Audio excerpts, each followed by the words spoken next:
மக்களே என்னடா 24 டிகிரி சென்னை இருக்கும்போது போத்திக்கின்னு படுக்காமல் வீடியோ பேச வந்திருக்கேன்னு கேட்டிங்கன்னா, நம்ம தமிழ் சினிமா ஆடியன்ஸ் எல்லாம் ரொம்ப நாளாக வெயிட் பண்ணிகிட்டு இருந்த விடாமுயற்சியோட டீசர் இன்னைக்கு 11/8க்கு ரிலீஸ் ஆகிருந்தது. 11/8 1+1+8 10 அஜித் குமார் பேரில் இருக்கிற லெட்டர்ஸ் 10 இன்னைக்கு டேட் 28 கூட்டுனா 10 அப்படின்னு சொல்லி 10ல் என்னமோ வச்சுருக்காங்க போல். அண்ட் தேர்ஸ்டே சென்டிமெண்ட் அதெல்லாம் கூட வச்சு இன்னைக்கு விடாமுயற்சி ஃபைனலாக லைக்காக வந்து டீசரை ரிலீஸ் பண்ணாங்க.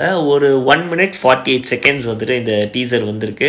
இதில் ஃபஸ்ட்டு நான் பேசணும்னு நினைக்கிறது மை டியர் தலை சாரி தலை ஏகே சார் வந்துட்டு செம்ம ஸ்மார்ட்டாக செம்ம ஸ்டைலிஷாக இருந்தார். அதில் யாருக்குமே ஒரு செகண்ட் தாட்டே இருக்க முடியாது. பர்டிகுலராக அந்த வலிமை நேர்கொண்ட பார்வை படத்துலலாம் அவருக்கு ஐ பேக்லாம் இருந்து ரொம்ப ஓல்டாக பார்த்தோம். ஆனால் இந்த படத்தில் ஒரு ஸ்மார்ட்டாக கூலாக வராரு. அவரோட கார் ஸ்டன்ஸ் எல்லாம் வந்து ஆஸ் யூஷுவல் அவரால் மட்டும்தாங்க பண்ண முடியும் அப்படிங்கிற மாதிரி ஒரு சீன் இருக்குது. அண்ட் த்ரிஷா என் தலைவி ரொம்ப அழகாக இருக்காங்க. அவங்களுக்கு வயசு ரிவர்ஸ் கியரில் தலை போகிற மாதிரி அவங்களும் வயசில் ரிவர்ஸ் கியரில் போகிறாங்கன்னு நினைக்கிறேன்.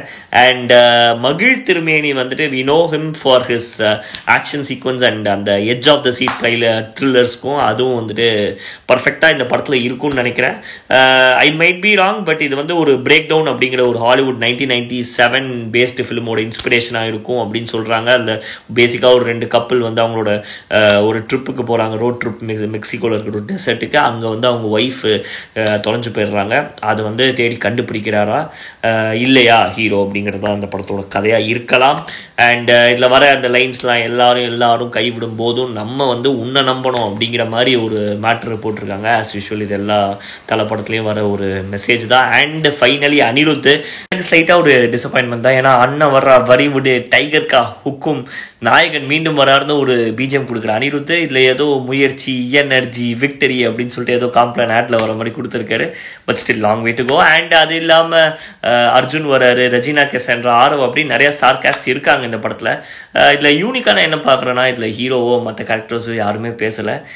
நாங்கள் பேச மாட்டோம், எங்கள் படத்தில் வர ஸ்டன் சீக்வன்ஸும் அதில் நாங்கள் பண்ணுற மேக்கிங்கும் பேசும் அப்படின்னு மகிழ் திருமணி சொன்னாலும் சொல்லியிருப்பார் போல்.